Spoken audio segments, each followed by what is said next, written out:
नमस्कार, मैं हूं विवेक श्रीवास्तव और बुलेटिन की शुरुआत करेंगे आज की सबसे बड़ी खबर के साथ। जम्मू कश्मीर में 370 हटने के बाद विधानसभा के चुनाव का इंतजार आज खत्म होने वाला है, क्योंकि आज चुनाव आयोग जम्मू कश्मीर में विधानसभा चुनाव का ऐलान करेगा। दोपहर 3 बजे का वक्त होगा, चुनाव आयोग प्रेस कॉन्फ्रेंस करेगा। जम्मू कश्मीर में 5 से 7 चरणों में ये चुनाव हो सकते हैं। 10 साल के बाद जम्मू कश्मीर में विधानसभा के चुनाव होने जा रहे हैं।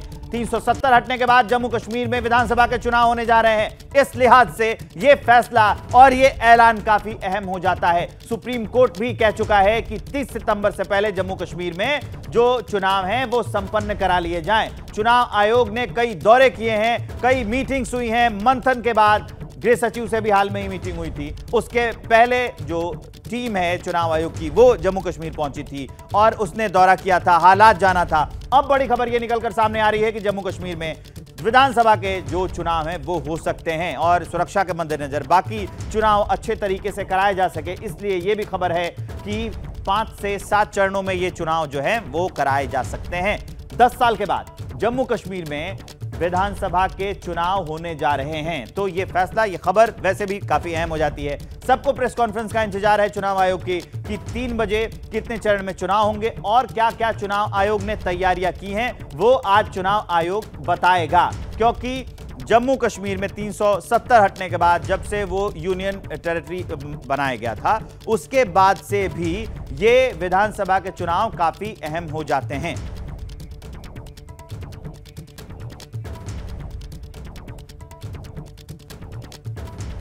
और इसी पर करेंगे चर्चा। अंदर की खबर क्या है वो जानेंगे। आपको मैं एक बार स्क्रीन समझा दूं कि कौन कौन है मेरे साथ। दिल्ली से मेरे सहयोगी अंकित गुप्ता दिख रहे हैं, जैनेंद्र कुमार दिख रहे हैं, नीरज पांडे दिख रहे हैं, आसिफ कुरैशी दिख रहे हैं, अजय बाचुली दिख रहे हैं और सचिन कुमार दिख रहे हैं। सभी सहयोगियों से जानेंगे कि अंदर की खबर क्या है। सबसे पहले अंकित गुप्ता के पास लिए चलते हैं। अंकित, ये चुनाव बहुत अहम हो जाता है। 370 हटने के बाद पहला चुनाव जम्मू कश्मीर का ऐलान 3 बजे।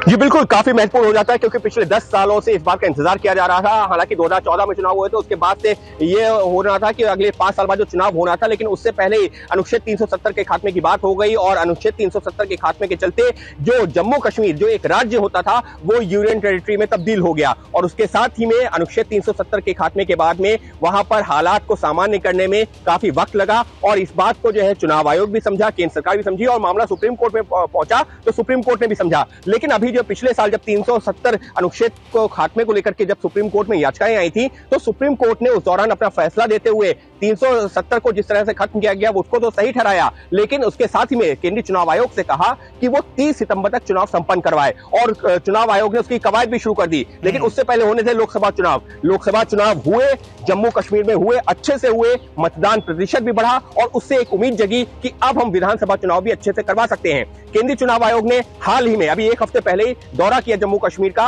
और वहां जितने स्टेक होल्डर से सबसे चर्चा की और उसके बाद में केंद्रीय गृह सचिव से 2 दिन पहले चर्चा की, जिसके बाद में तय किया गया कि हाँ, जम्मू कश्मीर में चुनाव करवाए जा सकते हैं और उसी के बाद आज होगा अब 3 बजे तारीखों का ऐलान। जी ठीक है, तो तारीखों का ऐलान 3 बजे हो जाएगा और यह फैसला ले लिया गया है कि जम्मू कश्मीर में चुनाव कराए जा सकते हैं। लेकिन आपको याद होगा, आप जब भी खबर देखते थे हम आपको खबर बताते थे कि लगातार कई बयानबाजी भी चल रही थी। अच्छी बात यह थी, उसमें कॉमन बात यह थी कि सभी पार्टियां, चाहे क्षेत्रीय दल हो या फिर जो देश के स्तर के दल हैं, राष्ट्रीय दल हैं, वो सब जम्मू कश्मीर में चुनाव कराने को लेकर तैयार थे। जैनेंद्र आपको दिख रहे हैं स्क्रीन पर, सीधा उनके पास लिए चलेंगे। जैनेंद्र, ये जो क्षेत्रीय दल हैं या फिर राष्ट्रीय दल हैं, इनके लिए भी ये चुनाव काफी अहम हो जाएगा। जम्मू कश्मीर में स्थिति क्या है और उनकी जो पकड़ है वो कितनी है, ये संदेश पूरे देश में जाएगा राजनीतिक स्तर पर।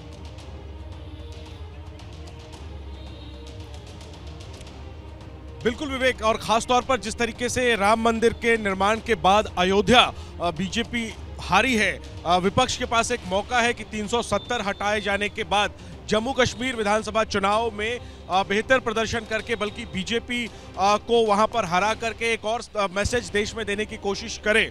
कि बीजेपी का जो इतना बड़ा चुनावी वादा था 370 पूरा करने का, उसके बाद भी वहां के स्थानीय लोग जो है वो बीजेपी से खुश नहीं है। ये एक मौका है और यही वजह है कि विधानसभा चुनाव को लेकर के पूरी तैयारी है कांग्रेस और नेशनल कॉन्फ्रेंस की। हालांकि दोनों ही दलों के बीच सीट शेयरिंग की तस्वीर क्या होगी, इसको लेकर अभी तक जो है वो सस्पेंस जारी है। लेकिन इसमें तीसरा एंगल ये है कि पीडीपी किस तरीके से कांग्रेस और नेशनल कॉन्फ्रेंस को नुकसान पहुंचाएगी, और ऐसे में क्या अगर तीन बीजेपी विरोधी वोट अगर दो जगहों पे बटेगा, पीडीपी और नेशनल कॉन्फ्रेंस कांग्रेस अलायंस में, तो फिर क्या बीजेपी के लिए रास्ता आसान नहीं हो जाएगा। तो जाहिर सी बात है जम्मू कश्मीर का चुनाव बहुत महत्वपूर्ण है नेशनल कॉन्फ्रेंस और पीडीपी जैसे स्थानीय दलों के भविष्य के मद्देनजर और कांग्रेस जैसी राष्ट्रीय पार्टी के भविष्य के मद्देनजर भी। विवेक, ठीक है जैनेंद्र, आप जो ये बात कह रहे हैं कि हाँ ये दोनों राष्ट्रीय पार्टियां और जो क्षेत्रीय दल है उनके लिहाज से भी काफी अहम हो जाती है। नीरज पांडे, कांग्रेस ये संदेश देना तो चाहेगी कि जो दो बड़े बड़े मुद्दे थे आपके, जिनको लेकर बीजेपी चुनाव में जाती थी, लोगों के बीच में जाती थी, प्रचार प्रसार होता था, और इसको मुद्दा भी जो बीजेपी है वो बनाती रही है, लेकिन दूसरी तरफ ये भी एक हिस्सा है कि 370 इतना अहम फैसला, उसके बाद विधानसभा के चुनाव कराए जाने, बीजेपी भी हाथ पर हाथ धर के नहीं बैठेगी ना, उसकी भी काफी अहम स्ट्रेटेजी होने वाली है जम्मू कश्मीर में जो विधानसभा के चुनाव होने वाले हैं उसको लेकर।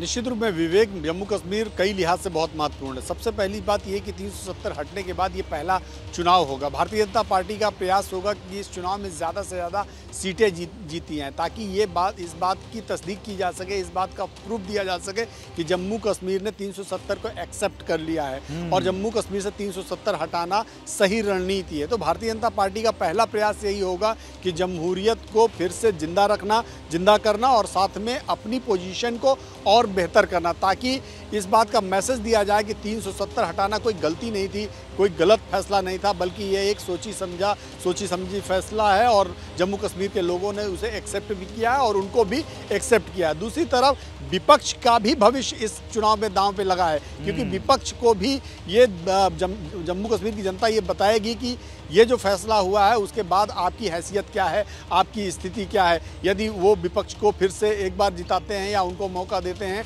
तो इससे एक बार पता चलेगा कि जम्मू कश्मीर के लोगों ने 370 को उस तरह से नहीं लिया जैसे सरकार चाहती थी कि जम्मू कश्मीर से 370 हटे। तो दोनों विपक्ष के लिए भी, सत्ता पक्ष के लिए, दोनों के लिए ये चुनाव बहुत महत्वपूर्ण है। जम्मू कश्मीर के लिए बेसिकली बहुत महत्वपूर्ण है, क्योंकि जम्मू कश्मीर में जमहूरियत की जो बात कही जाती थी वो इस चुनाव के बाद से फिर से एक बार सामने आएगी। तो अभी आने वाले समय में रिजल्ट बताएगा कि क्या कुछ रहने वाला, लेकिन इतना तय है कि लंबे समय से जो पॉलिटिकल पार्टीज डिमांड कर रही थी कि घाटी में चुनाव हो, जम्मू कश्मीर में चुनाव हो, वो सरकार उस तरफ, चुनाव आयोग उस तरफ बढ़ चुका है। भारत सरकार ने सुरक्षा के बहुत पर्याप्त इंतजाम वहाँ पे किए हैं, हिंसा ना हो इस बात का ध्यान रखा जाए, यही एक सबसे बड़ा महत्वपूर्ण सवाल है। जी नीरज, आप हमारे साथ बने रहिए। आप जो बता रहे हैं कि ये दोनों पार्टियों के लिए नाक का सवाल है, इसके अलावा ये एक तरह की पॉलिटिकल पोजिशनिंग भी होगी जिससे पूरे देश के बाकी राज्यों को संदेश दिया जाएगा, और ये दोनों पार्टियां देने की कोशिश करेंगी। बीजेपी ये कोशिश करेगी कि हमारा 370 हटाने का फैसला सही था, उसके बाद हमने चुनाव कराए और लोगों ने एक्सेप्ट भी किया, अगर ऐसा होता है तो। और कांग्रेस जो है वो इस बात को लेकर, अगर वो आती है, उसकी संख्या ज़्यादा आती है या वो बढ़त में आती है, वो सरकार बनाती है, तो वो इस बात का संदेश देने की कोशिश करेगी कि हम तो पहले से ही कह रहे थे कि इनका ये फैसला गलत था। तो अगर ये मतलब ये सारे जो बयान हैं जो कि हम देखते आए हैं, ये पहले से भी कांग्रेस और बीजेपी के नेता देते आ रहे हैं, तो इस लिहाज से भी दोनों पार्टियों के लिए जो मुख्य रूप से सरकार में है और विपक्ष में है, उनके लिए ये चुनाव काफ़ी अहम हो जाएगा। श्रीनगर से मेरे सहयोगी आशिफ कुरैशी जुड़े हुए हैं, सीधा उनके पास लिए चलते हैं। वहाँ के राजनीतिक हालात क्या हैं, आसिफ हमें ये बताएंगे। विवेक, देखिए, राजनीति की बात करें तो सच्चाई यही है कि जम्मू कश्मीर में जो पिछला विधानसभा चुनाव हुआ था वो 10 साल पहले यानी 2014 में हुआ था। उसके बाद 2018 से कोई लोकतांत्रिक सरकार कश्मीर घाटी में या जम्मू कश्मीर में नहीं है। और जो भी धारा 370 हटने के बाद प्रदेश का विभाजन हुआ, स्टेट से यूटी बनाओ, तब से जो केवल ब्यूरोक्रेसी है वो यहाँ का कामकाज चला रही है और आम लोगों के लिए जो लोकतांत्रिक जो मूल्य है या जो लोकतांत्रिक सरकार है उससे वो वंचित रहे हैं। पिछले 6 सालों से लोगों के साथ साथ राजनीतिक दलों की भी यही मांग है, क्योंकि लोगों को प्रतिनिधि मिले, वो चुनी हुई सरकार बनाए और वो यहाँ का कामकाज चलाए, इस तरीके की मांग रही है। और कहीं ना कहीं राजनीतिक तौर पर भी जो जमीनी हकीकत है कि जब सरकार नहीं, जब चुनाव नहीं, जब मंत्री नहीं, जब विधायक नहीं, तो राजनीतिक दलों का अस्तित्व ही खतरे में पड़ता हुआ दिख रहा है। और इन चुनावों के साथ भी राजनीतिक दलों की केवल मंशा यह है कि एक बार फिर से जो राजनीतिक एक ब्लॉकेड आ गया है यहाँ पे जम्मू कश्मीर में, वो दूर हो जाए और एक चुनी हुई सरकार के जरिए ही इसको आगे बढ़ाया जाए। लेकिन जो मुख्यतः इस चुनाव की बात यह रहेगी कि देखना होगा कि प्रमुख पार्टियां जिनमें पीडीपी और एनसी जम्मू कश्मीर में है, क्या उनके वरिष्ठ नेता इन चुनावों का हिस्सा बनेंगे? क्योंकि पहले ही उमर अब्दुल्ला और महबूबा मुफ्ती ये ऐलान कर चुके हैं कि अगर यूटी के तहत ये चुनाव हुए, पूर्ण राज्य का दर्जा नहीं मिला, तो वो चुनाव में हिस्सा नहीं लेंगे। यानी जो राजनीतिक मुद्दे जमीन पर है वो प्रशासनिक भी हैं, राजनीतिक भी हैं। को लेकर आपने बहुत अहम बात कही है कि अगर यूटी के तहत चुनाव होंगे तो ये जो महबूबा मुफ्ती हैं जिनकी पीडीपी है और जो नेशनल कॉन्फ्रेंस है वो हिस्सा लेंगे कि नहीं, इसी पर मैं करने जा रहा हूं चर्चा। साथ में ये भी अजय बाचलू मैं आपसे जानना चाहूंगा कि इतने लंबे समय से ये जो चुनाव नहीं हुए हैं तो जितनी ब्यूरोक्रेसी है उसके अधिकारियों ने संभाला है, तो ब्यूरोक्रेसी इस चुनाव पर कितना असर डालेगी? लौटूंगा आपके पास, लेकिन एक बड़ी खबर आ रही है, पहले वो बताना जरूरी है। हरियाणा विधानसभा चुनाव से पर बोले हैं सीएम सैनी, जो नायब सिंह सैनी है, उन्होंने कहा है कि हरियाणा में समय पर ही चुनाव होंगे। तो नायब सिंह सैनी जो अभी सीएम हैं, उन्होंने हरियाणा विधानसभा चुनाव पर यह कहा है कि समय पर ही चुनाव होंगे। उनका पूरा बयान हम आपको सुनवाते हैं। हरियाणा के चुनाव की घोषणा आज हो रही है, क्या आपको कोई जानकारी है? ये किसने कहा समय के ऊपर चुनाव होंगे? समय पे होंगे चुनाव। आप क्यों? बीजेपी के लिए कोई चुनौती नहीं है। मैंने आज पूरा का पूरा हमारे 10 वर्षों में क्या काम हुआ है, एक एक बात के ऊपर आप लोगों के बीच में मैंने हरियाणा प्रदेश की जागरूक जनता को ये बताने का काम किया है। और उनको मैंने बताने का काम किया कि जो झूठ फैला रहे हैं, वो झूठ की यात्रा लेकर के निकले हुए हैं, वो भी बताएं कि हमने क्या क्या काम किया है। तो ये हम आपको नायब सिंह सैनी को सुनवा रहे थे। उन्होंने कहा कि जब समय पर, मतलब जब सरकार का कार्यकाल पूरा हो जाएगा तब ये चुनाव होंगे। हम लगातार चर्चा कर रहे हैं कि आज 3 बजे प्रेस कॉन्फ्रेंस होने वाली है चुनाव आयोग की, उसमें विधानसभा चुनाव का ऐलान हो जाएगा जम्मू कश्मीर में। मेरे सारे सहयोगी मेरे साथ बने हुए हैं। एक बार फिर से मैं आपको अजय बाचलू के पास लिए चलता हूं और पहला सवाल अजय बाचलू मेरा आपसे वही है जो मैं कह रहा था कि लंबे समय से चुनाव नहीं हुए हैं, जो अधिकारी हैं, ब्यूरोक्रेसी है, उसने जो है शासन प्रशासन देखा है वहां का, तो ये कितना असर डालने वाले हैं अब की बार के चुनाव पर? देखिए, लगातार 10 साल से यहाँ चुनाव नहीं हुए हैं, कोई विधायक नहीं है, कोई मंत्री नहीं है। ऐसे में आम लोग जो हैं वो कनेक्ट करते हैं ब्यूरोक्रेसी से ताकि उनके रोज़मर्रा के जो काम है वो हो। यही सवाल जो आप कह रहे हैं विवेक, यही जब हमने यहाँ मुख्य चुनाव आयुक्त पहुँचे थे उनसे भी किया था, तो उन्होंने इस पर साफ एक जो टिप्पणी की और ये कहा कि हम ये इंश्योर करेंगे कि इस बार न सिर्फ सिक्योर सुरक्षित चुनाव हो बल्कि फ्री एंड फेयर चुनाव भी हो, पारदर्शी चुनाव भी हो। और उन्होंने सारे जो गियर है, चाहे वो पुलिस एडमिनिस्ट्रेशन है या प्रशासन है, उनको ये कहा है कि इस बार ये चुनाव फ्री एंड फेयर होने चाहिए ताकि लोग, जो आम जनता जो है, जिन्होंने उत्साह दिखाया था लोकसभा चुनाव में और इस तरह से बढ़ चढ़कर लोग यहाँ लोकसभा चुनाव में आए थे, वही भरोसा जो है वो विधानसभा चुनाव में भी कायम रहे। तो उस भरोसे की अगर बात करें तो मुझे नहीं लगता कि ज़्यादा इन्फ्लुएंस हो पाएगा। हाँ, इतना ज़रूर है कि जो राजनीतिक दल हैं वो अपनी खोई ज़मीन यहाँ तलाश रहे हैं। चाहे नेशनल कॉन्फ्रेंस की बात करें, कांग्रेस की बात करें, जो करीब 10 साल से ज़्यादा उनको आउट ऑफ पावर हो गए, क्योंकि जो यहाँ पिछली सरकार थी वो बीजेपी और पीडीपी की सरकार थी। तो ऐसे में कांग्रेस और एनसी जो हैं वो और पीछे चले जाते हैं सरकार बनाने से। तो ऐसे में काडर जो है वो थोड़ा सा आपका बिखर जाता है जब आप सरकार में नहीं होते। काडर को जोड़ने की बात है और यहाँ पर हमेशा जो 370 की हम बात कर रहे हैं, 370 एक बड़ा मुद्दा रहने वाला है इन चुनाव में, क्योंकि अभी मेरी बीजेपी के वरिष्ठ नेता और डिप्टी सीएम कविंद्र गुप्ता से बात हुई थी। वो साफ कह रहे हैं कि 370 एक मुद्दा रहेगा, क्योंकि 370 ने जम्मू कश्मीर में वो विकास लाया है जो पिछले 70 सालों से यहाँ विकास नहीं था। जी विवेक। ठीक है, इस जानकारी के लिए आपका बहुत शुक्रिया, लेकिन आप सभी हमारे साथ बने रहिए। नमस्कार, मैं अखिलेश आनंद हूं और अभी की सबसे बड़ी खबर आपको बता दें, जम्मू कश्मीर में 370 हटने के बाद विधानसभा चुनाव का इंतजार खत्म होने वाला है, क्योंकि आज चुनाव आयोग जम्मू कश्मीर विधानसभा चुनाव का ऐलान करेगा। दोपहर 3 बजे का वक्त जब चुनाव आयोग की प्रेस कॉन्फ्रेंस होगी। जम्मू कश्मीर में 5 से 7 चरणों में चुनाव हो सकते हैं, इस तरह की भी जानकारी मिल रही है। तो 10 सालों के बाद जम्मू कश्मीर में विधानसभा के चुनाव होने जा रहे हैं। राज्य के पुनर्गठन के बाद पहली बार वहां पर चुनावी प्रक्रिया की बहाली होने जा रही है। जम्मू कश्मीर विधानसभा चुनाव का ऐलान आज किया जा सकता है। तो इन तमाम बड़ी खबरों पर लगातार हमारी नजर बनी हुई है। पल पल का अपडेट आप तक पहुंचाएंगे। जम्मू कश्मीर के पूर्व डिप्टी सीएम कविंद्र गुप्ता का कहना है कि चुनाव के लिए बीजेपी पूरी तरीके से तैयार है। उम्मीद है इस बार हमारी सरकार बनेगी।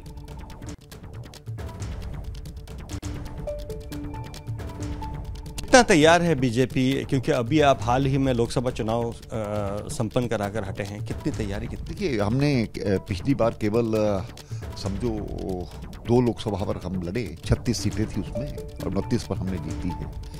तो और मेहनत करने की जरूरत है। हमें विश्वास है कि हम जो इस बार कश्मीर से भी अपने उम्मीदवार उतारेंगे, सरकार बनाने की स्थिति में हम आए। इस प्रकार की भारतीय जनता पार्टी की कोशिश है। पहले से ही लोगों के बीच में हम रहते हैं। जो हमारा एक संगठन का ढांचा है, बूथ स्तर से लेकर के शक्ति केंद्र या ऊपर तक मंडल और जिला तक, वो सभी चीज़ें बन चुकी हैं। मुझे उम्मीद है कि उसमें भारतीय जनता पार्टी सबसे बड़ी पार्टी उभर करके सामने आएगी। कविंदर जी, एक घटनाक्रम हाल में ही हुआ है कि चाहे वो अल्ताफ बुखारी वाली पार्टी है या सज्जाद लोन वाली, नेता जो है वो छोड़कर दूसरे दलों में जा रहे हैं।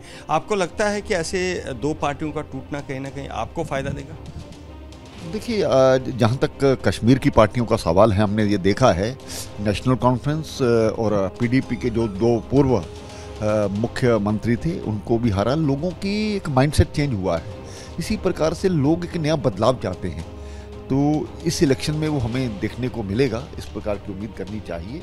और जो नेता है या पहले से ही चुनाव लड़ चुके हैं, एमएलए रह चुके हैं, वो कुछ असमंजस की स्थिति में है। जिस प्रकार का सारा वातावरण बना है कि नया मुझे लगता है कि समीकरण यहाँ पर बनेंगे। एक आखिरी सवाल कविंदर जी, 370 हटने के बाद ये पहला चुनाव होगा, तो 370 बहुत बड़ा मुद्दा रहेगा बीजेपी के लिए? देखिए, बिल्कुल उसके बाद बहुत सा बदलाव आया है। पत्थरबाजी, आतंकवाद, अलगाववाद, भ्रष्टाचार, परिवारवाद, इनसे सबसे निजात मिली है।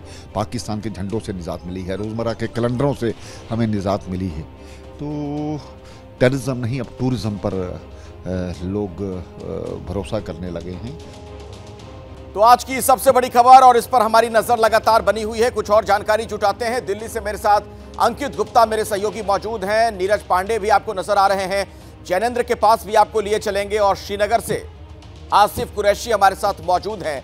जम्मू से अजय बाचलू भी आपको नजर आ रहे हैं। सभी के पास मैं जाऊंगा, लेकिन अंकित, सबसे पहले ये बताइए, चुनाव आयोग की जो प्रेस कॉन्फ्रेंस होनी है और क्या जानकारी मिल पा रही है? अखिलेश, 3 बजे जो प्रेस कॉन्फ्रेंस होनी है, उससे पहले एक और महत्वपूर्ण खबर सामने आ रही है और ये भी एक चर्चा का मुद्दा बनेगा। वो क्या है कि जो 370 का खात्मा तो हुआ ही था, अनुच्छेद 370 का, लेकिन उसके साथ ही में डीलिमिटेशन भी हो गया है। यानी कि जो इससे पहले विधानसभा चुनाव हुए थे, जिस तरह से हुए थे, वो अब उसके इतर होंगे, उससे अलग होंगे। कैसे? जो अभी मैं जानकारी देख पा रहा हूं, डीलिमिटेशन के बाद में जो जम्मू के पास सीटें आएंगी वो 43 आएंगी और कश्मीर जो क्षेत्र में 47 सीटें होंगी। जबकि डीलिमिटेशन से पहले की अगर मैं बात करता हूं, जो पिछले विधानसभा चुनाव हुए थे, उस दौरान जम्मू क्षेत्र में 37 सीटें थी, जबकि कश्मीर क्षेत्र में 46 सीटें और 6 सीटें लद्दाख में थी। क्योंकि अब लद्दाख एक अलग यूनियन टेरिटरी बन चुका है और जम्मू कश्मीर जो कि यूनियन टेरिटरी तो है, लेकिन वहां डिलिमिटेशन हो चुका है। लिहाजा अब जो जम्मू क्षेत्र की सीटें हैं, उनकी संख्या भी बढ़ गई है। और इस वजह से अभी जो हम कविंद्र गुप्ता को सुन रहे थे ना, उनके आत्मविश्वास या उनका जो एक उम्मीद बढ़ी है, उसकी वजह यह है कि जम्मू क्षेत्र में जो पहले बीजेपी का बेहतर प्रदर्शन करती थी, लेकिन सीटें कश्मीर क्षेत्र में ज्यादा होती थी, तो वहां पर बीजेपी के प्रदर्शन उस तरह से नजर नहीं आता था। लेकिन इस बार लगभग बराबर सीटें हो गई हैं जम्मू और कश्मीर में, तो इस वजह से बीजेपी की उम्मीदें भी बढ़ी हैं। कुल सीटें 90 हो गई हैं। अब जरा नीरज पांडे के पास चलता हूं। नीरज, सुप्रीम कोर्ट का आदेश था, सितंबर तक चुनाव करा लेने को कहा गया था।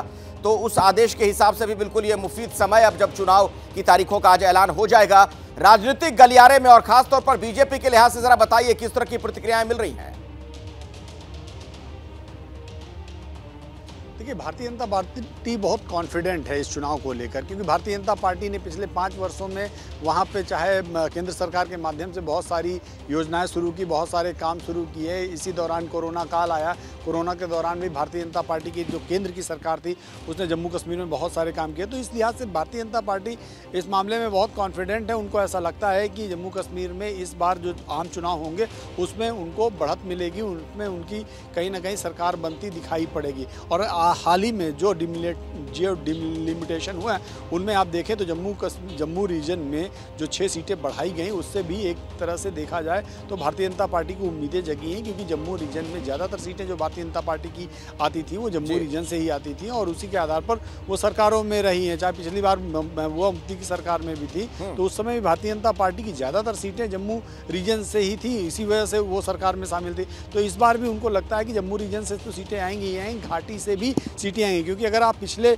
जो जिला परिषद के चुनाव को देखें तो जिला परिषद में घाटी में श्रीनगर में एक उनका खुद का एजाज अहमद नाम का जो भारतीय जनता पार्टी युवा मोर्चा का राष्ट्रीय उपाध्यक्ष भी हुआ करता था, वो वहां से मेंबर चुनकर आया। तो इससे पता चलता है कि लोकल इक्वेशंस हैं, लोकल पॉलिटिक्स से वो आसिफ और अजय से आगे हम समझेंगे, लेकिन उससे पहले जैनेंद्र, कांग्रेस से भी कोई प्रतिक्रिया मिल रही है? आज चुनाव की तारीखों का ऐलान हो जाएगा।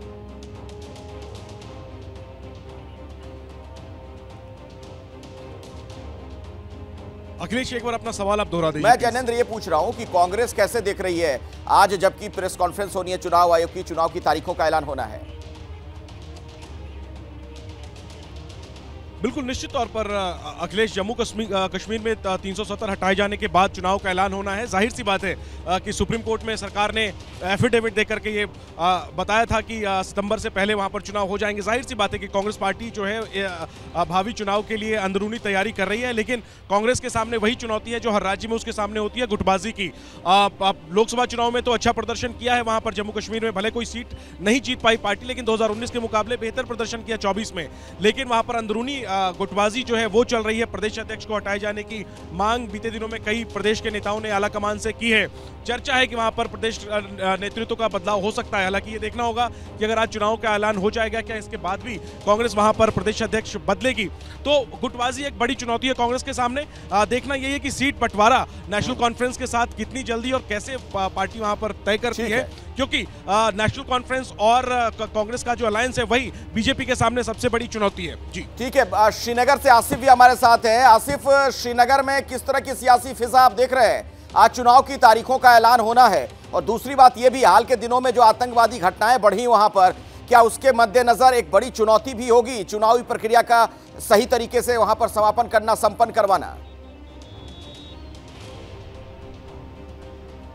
अखिलेश, देखिए, सुरक्षा का मुद्दा एक मुद्दा हो सकता है, लेकिन यहाँ पे तैनात सुरक्षा बलों के अधिकारियों के साथ हमारी जो बात हुई है तो उनकी तरफ से हमको ये साफ बोला गया है कि 1990 की दहाई के बाद से आज तक कोई भी चुनाव यहाँ पे अच्छे हालात में नहीं हुआ है। कोई ना कोई हिंसात्मक घटना यहाँ पे होती रही है और उसके बीच में चुनाव कराना उनके लिए हमेशा से ही एक कवायद रहा है, जिसको वो अच्छे तरीके से पूरी भी करते आए हैं। और हाल फिलहाल के दिनों में जिस तरीके से जम्मू क्षेत्र में जो हिंसा की घटनाएं बढ़ी हैं, खासतौर पर जो पीर पंजाल से लगे हुए इलाके हैं, इसीलिए जम्मू कश्मीर पुलिस ने पहले ही यहां पे अतिरिक्त सुरक्षा बढ़ा दी है। 8 जिलों में लगभग 27 एसओजी यूनिट्स तैनात कर दिए गए हैं। नए तौर पर से गठन करके अतिरिक्त सुरक्षा बलों को लाया गया है और जो यहां पे तैनात सुरक्षा कर्मी हैं उनको यूटिलाइज करके सुरक्षित तरीके से चुनाव कराने में वो सक्षम है। इसका सबूत मई में हुए जो लोकसभा चुनाव है उसमें भी देखने में आया कि जम्मू कश्मीर में किसी भी जगह से हिंसा की कोई घटना नहीं घटी। लेकिन विधानसभा चुनाव में चूंकि मामला काफी छोटे संख्या में होता है, जो अगर देखें तो ऑन एन एवरेज एक विधानसभा क्षेत्र में 80,000 से 90,000 वोटों के बीच में ही चयन करना होता है, जिनको एक विधायक चुनना होता है। इसीलिए यहाँ पे जो मुकाबला होगा वो और कड़ा होगा। जहाँ कड़ा मुकाबला होता है वहाँ तीखी राजनीति भी होती है, तो इसीलिए यहाँ पे सुरक्षा के प्रबंध उस हिसाब से करने होंगे। लेकिन जमीनी तौर पर देखें तो सभी राजनीतिक दलों के लिए ये सिर्फ लोकतंत्र का पुनर्जन्म नहीं होगा, कुछ पार्टियों के लिए स्वयं उनके लिए पुनर्जन्म की बात बिल्कुल आप सही कह रहे हैं। और विधानसभा जम्मू इलाके का समीकरण भी समझना जरूरी हो जाता है, तो मैं अब अजय बाचलू का रुख करना चाहूंगा। अजय, वहां क्या परम्यूटेशन कॉम्बिनेशन आपको दिख रहा है? देखिए, जम्मू की अगर बात करें तो जम्मू में सबसे बड़ा दावा जो जम्मू की सीटें जीतने का कर रही है वो बीजेपी है। और बीजेपी का ये कहना है, क्योंकि पिछले चुनाव की अगर बात करें तो 25 सीटें जम्मू संभाग से ही बीजेपी को मिली थी, और बीजेपी न केवल उन 25 सीटों पर कंसोलिडेट करने की बात कर रही है, बल्कि जो 6 सीटें बड़ी हैं वहाँ पर भी बीजेपी जो है लगातार उस पर फोकस कर रही है। और इस बीच अखिलेश, ये भी बता दूँ कि आज से ही जब हम चुनावों की तारीखों के ऐलान की बात कर रहे हैं, इस समय भी मैं बीजेपी दफ्तर के बाहर खड़ा हूं और बीजेपी दफ्तर में मीटिंग चल रही है नॉमिनेशंस को लेकर, कैंडिडेट्स को लेकर। तो इस तरह की तैयारी यहां बीजेपी की है और बीजेपी का सबसे बड़ा दाव जो है वो जम्मू संभाग रहेगा। इसके साथ ही बता दूं कि बीजेपी की दिक्कतें जो बढ़ा सकती है वो कांग्रेस बढ़ा सकती है, क्योंकि कांग्रेस ने भी पिछले लोकसभा सीटों इलेक्शंस के दौरान यहां अच्छा खासा वोट लिया है। दो वो लोकसभा तक अपने उम्मीदवार नहीं लेके जा पाए, लेकिन सीट्स वो नंबर वोट जो है वो अच्छा खासा लिया है। तो ऐसे में अब कांग्रेस और भी बढ़ा है। चलिए, इस पर आगे भी बात होती रहेगी, फिलहाल वक्त इतना ही है। बहुत बहुत शुक्रिया आपका अजय इस जानकारी के लिए। हमारे साथ अंकित गुप्ता मौजूद थे, नीरज को भी आप देख रहे हैं, जैनेंद्र आपका भी शुक्रिया, और आसिफ बहुत बहुत धन्यवाद आपका भी। आप देख रहे हैं आगे का एजेंडा। अभी एक बड़ी खबर आ रही है कोलकाता कांड पर। सीबीआई के सूत्रों से हमें एक बड़ी जानकारी मिल रही है। आज 4 ट्रेनी डॉक्टर से पूछताछ करेगी सीबीआई। आरजीकर अस्पताल के ट्रेनी डॉक्टर से पूछताछ होगी। आपको यह भी बता दें कि सीबीआई ने अब तक 15 लोगों के बयान दर्ज किए हैं। आरजीकर अस्पताल के ट्रेनी डॉक्टर से पूछताछ होगी। 15 लोगों के बयान दर्ज किए जा चुके हैं, कई और लोगों से पूछताछ होनी है। तो सीबीआई की तफ्तीश लगातार बढ़ती हुई नजर आ रही है। पूरी तरीके से एक्शन में सीबीआई, कई लोगों से पूछताछ की जा रही है, तमाम सुराग और सबूत खंगाले जा रहे हैं। इस मामले की तह तक जाने की कोशिश में सीबीआई।